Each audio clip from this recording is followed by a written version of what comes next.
Walk me through in your definition of what's the difference between a good employee and someone who fundamentally changes the business. Yeah, I mean, I think the people who fundamentally change the business have the ability to say, I'm working on something that is important, because you can't fundamentally change the business if you're not working on something that's important, no matter how good you are. So, am I working on something that is really material? A.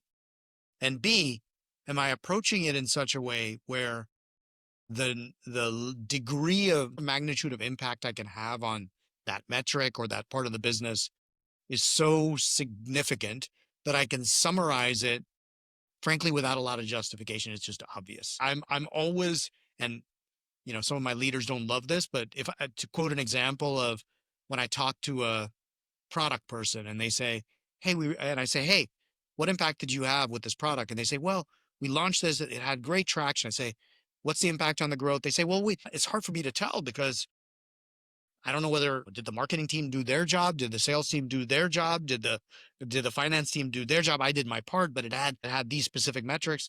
And my thought in my mind is, well, then it can't have been that material.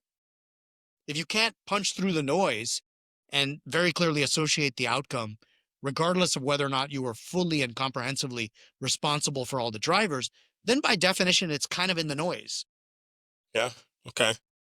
So look at the thing you're doing and write the story on the front page of the New York Times of what the headline is. Brian Bell launched created a completely new recruiting mechanism that added 30% uplift in the talent of the company. Yeah. Okay, that's the New York Times headline. But if it's in the nuance of the nuance of the nuance, which is often what happens, then it's just a lot harder. Does that apply? So I'm a earlier on in my career. It gets more fun the more you go in your career, you get more experience. I'll tell you that. But when I think about early in my career, I had all the ambition and I want to be noticed and all of that stuff. Can you write that New York Times headline if you're early in your career as an IC? Can you still be impactful? I mean, look, I believe that.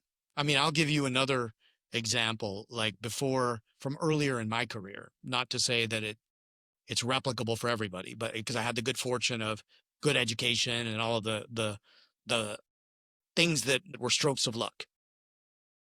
But early on in my career, it's been a long time since I've interviewed for a job, obviously, at running Bloomreach. But early on in my career, I would go to job interviews and other people would do the usual thing with job interviews. They would study the company, they'd know their background, they might ask what kind of questions people might ask them, and they would prepare. And they would show up to the job interview. And I would never look at it like that. I would just say, if I were the CEO of that company, what would my point of view be?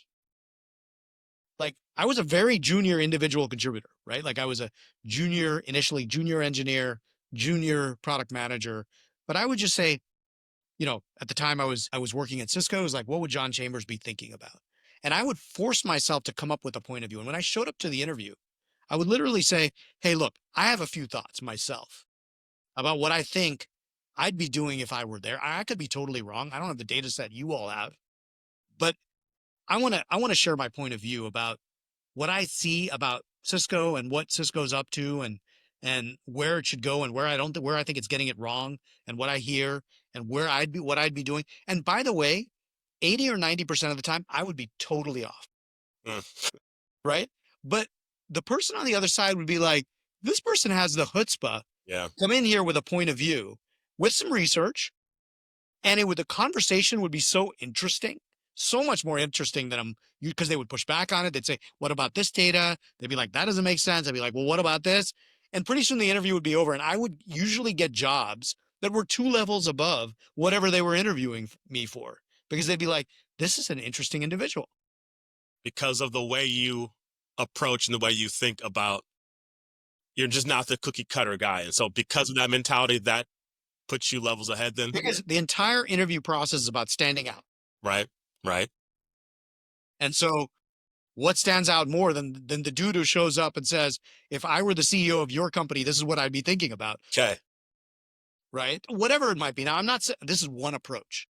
Right. My point is, I was very junior at the time. The question is, do you have the courage to stand out? To say, I can believe that I can have that kind of impact. And I am going to push myself to ask myself what I could be doing to do that. And not have not put upper limits on myself to say one day when I'm senior, I'll be able to do that. That's a Uh, mindset. Okay. I love that. And piggybacking off of that, let's just add to that. What do you think are the top two to top three or whatever, the top traits you've consistently seen in the absolute best people, manager or IC that you've hired? What are those traits besides not putting those restraints on your beliefs? Insane curiosity, Okay. ability to scope up and scope down. What I mean by that is, you know, they have the ability to go be very strategic, but then they have the ability to go dig really deep. So scope up and scope down. No doubt, all the incredibly high EQ on all the dimensions of collaboration, leading people, working with others, etc. You know, high degree of self awareness, so for them to understand who they are and who they're not, and be working on that, all the time. And then maybe the last one I'll say is incredible grit, persistence, stick to itiveness, and the work ethic that comes along with that. Like there's no substitute for hours and work ethic through all the other things. So those are some of the ones that come.